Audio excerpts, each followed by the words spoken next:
আসসালামু আলাইকুম রহমতুল্লাহ। আজকে খুবই গুরুত্বপূর্ণ কয়েকটি কথা বলবো। এক পাকিস্তানি ভাই আমার দোকানে আসছিল, তার থেকে এই কথাগুলো নেওয়া। কথায় কথায় তার সঙ্গে একজন মরণ সম্পর্কে আলোচনা হওয়া, যে দুনিয়াতে আল্লাহ তো বলছে কোরআনের মধ্যে যে কুল্লু নাফসিন যায়িকাতুল মাউত। প্রতিটা মানুষকে, যারা জন্মের স্বাদ গ্রহণ করছে তারা অবশ্যই মৃত্যুর স্বাদ গ্রহণ করতে হবে।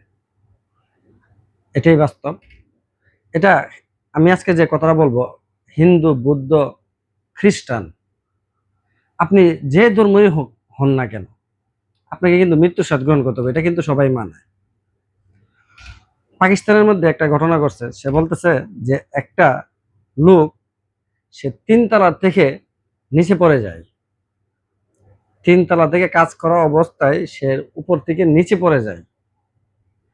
সে যখন নিচে পড়ে যায়, সে এমন ভাবে আল্লাহ তাকে নিচে পালাইছে, তার বিন্দু পরিমাণে কিচ্ছু হয় নাই। সকলে দূরে একত্রিত হইলো। হওয়ার পরে তাকে জিজ্ঞাসা করলো যে তুমি তো আলহামদুলিল্লাহ বেঁচে গেছো। সে বলছে হ্যাঁ আমি তো বাইচে গেছি। সবাই বলতেছে আরে তুমি যেহেতু বাইচে গেছো, তুমি সদগা করতে হইব।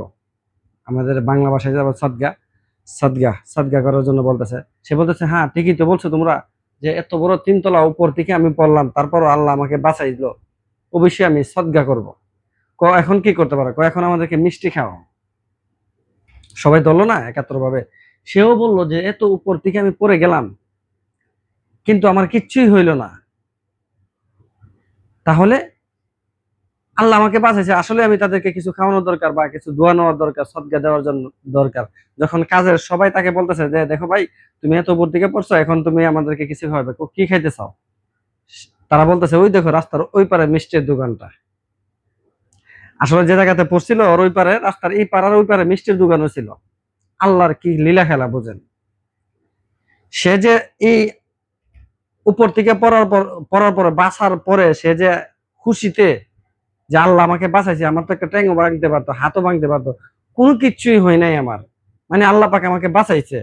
এই খুশিতে যারা তার সাথে কাজের মধ্যে কর্মস্থলে ছিল, তাদেরকে মিষ্টি খাওয়ানোর বাহানা করেতে সে রাস্তার ওই পারে মিষ্টি দোকানে গিয়ে মিষ্টি কিনে আনার সময়, রাস্তা যখন পার হইতেছে ছিল, তখন আরেকটি গাড়ি এসে তাকে সাথে সাথে সে মৃত্যুবরণ করে।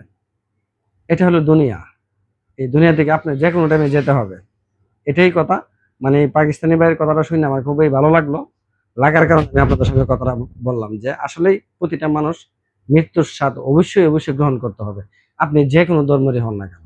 তো ওই জন্য আল্লাহর উপর পুরোপুরি আস্থা এবং বিশ্বাস আপনার রাখতে হবে। ধন্যবাদ সবাইকে, ভালো থাকবেন।